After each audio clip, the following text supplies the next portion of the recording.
Salutare, dragii mei! Eu sunt Romina de la Cooking Food 1981 și astăzi am să gătesc iahnie de fasole cu afumătură. Pentru această rețetă avem nevoie de următoarele ingrediente. Aproximativ 500 grame fasole pe care am lăsat-o la înmuiat peste noapte, aproximativ 300 de grame de afumătură, eu am folosit Kaiser, aproximativ 300 de mililitri de bulion, 5 linguri ulei, o ceapă mare, un morcov, o jumătate de rădăcină de păstârnac, un ardei roșu, o legătură de pătrunjel, am folosit și pătrunjel uscat, tarhon, foi de dafin, sare, piper după gust, câțiva căței de usturoi. Am lăsat fasolea la muiat peste noapte, în apă rece. Acum o vom pune într-o cratiță. Întâi am aruncat apa de pe ea, am spălat-o bine. Acum o vom pune într-o cratiță, peste care vom pune apă fierbinte. O lăsăm să fiarbă aproximativ 10 minute. Lăsăm să dea vreo 3-4 clocote. După care vom strecura, vom arunca apa de pe ea și vom pune din nou la fiert încă 10 minute.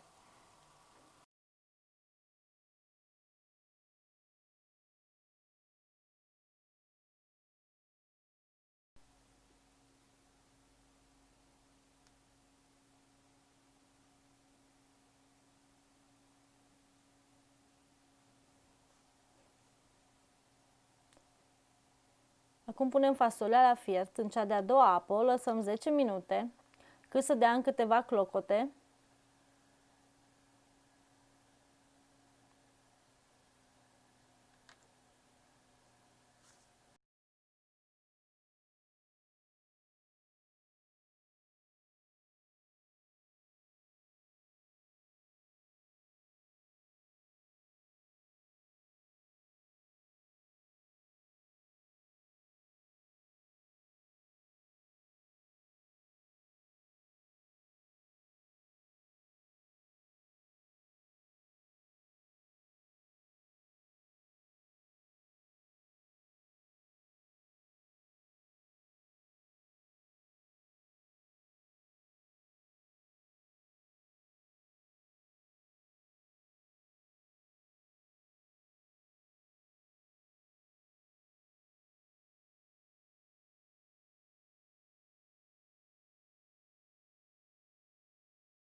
Până fierbe fasolea, noi vom toca legumele și afumătura, apoi le vom pune la călit. Acum tocăm ceapa.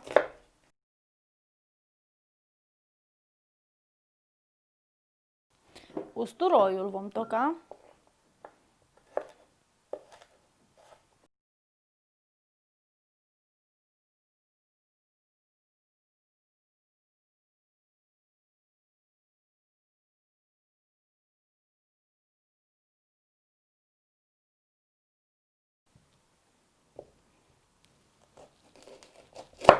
Tocăm păstârnacul.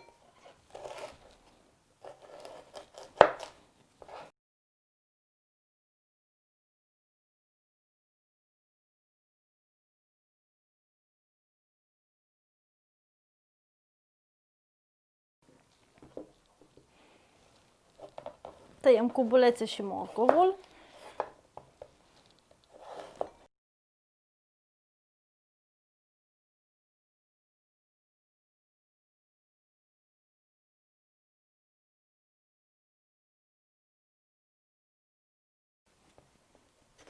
Tocăm ardeiul.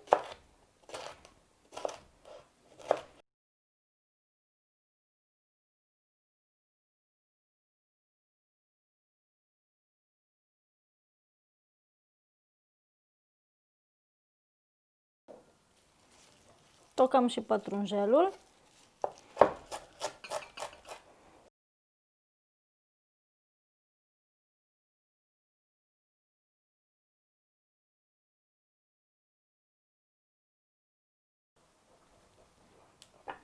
Acum vom tăia afumătura.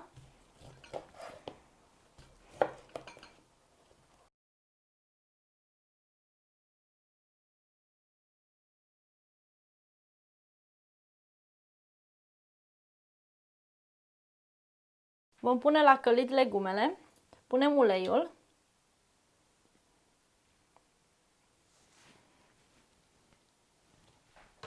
lăsăm să se încingă puțin, punem ceapa,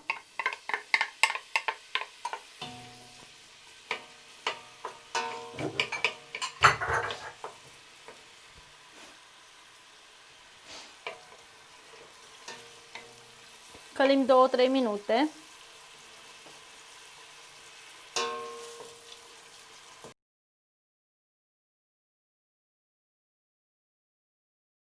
Punem usturoiul. Călim tot așa 2-3 minute.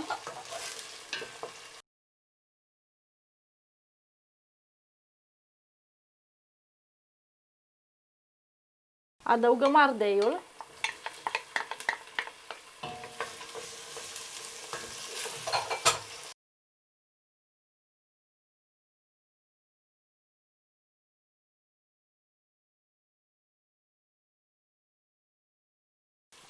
Călim puțin afumătura.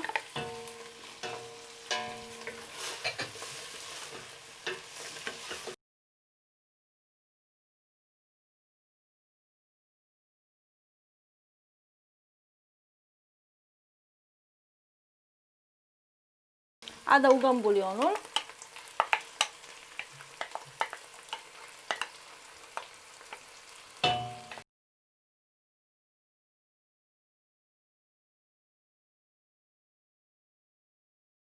Punem 500 ml de apă.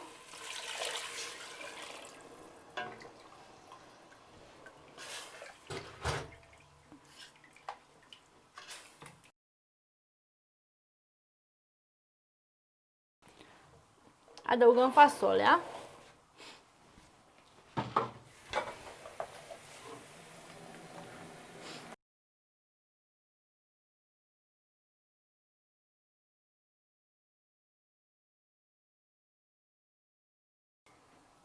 Cât să acoperim, să treacă un deget peste fasole.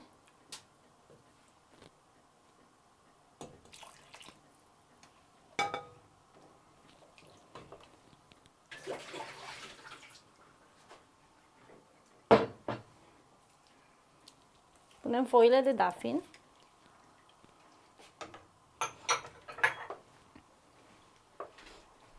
Acum vom lăsa la fiert. Trebuie să scadă, să fie doar un sos peste fasole.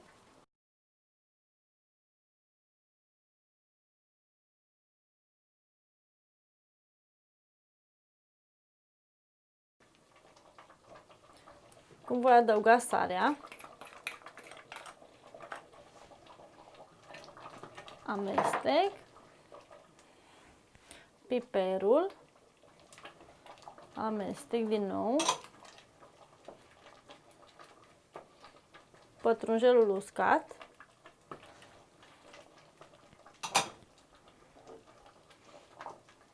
Tarhunul și amestecăm. Lăsăm vreo 3 minute ca să îmbine toate aromele.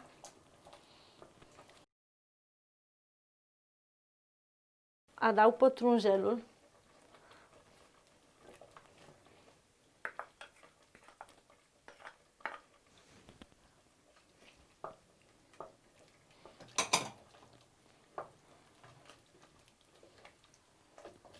Aceasta a fost rețeta mea, o rețetă ca la mama acasă, foarte ușor de pregătit și delicioasă. Dacă v-a plăcut rețeta mea, vă rog să dați like și subscribe la Cooking Food 1981. Vă mulțumesc și vă urez poftă bună!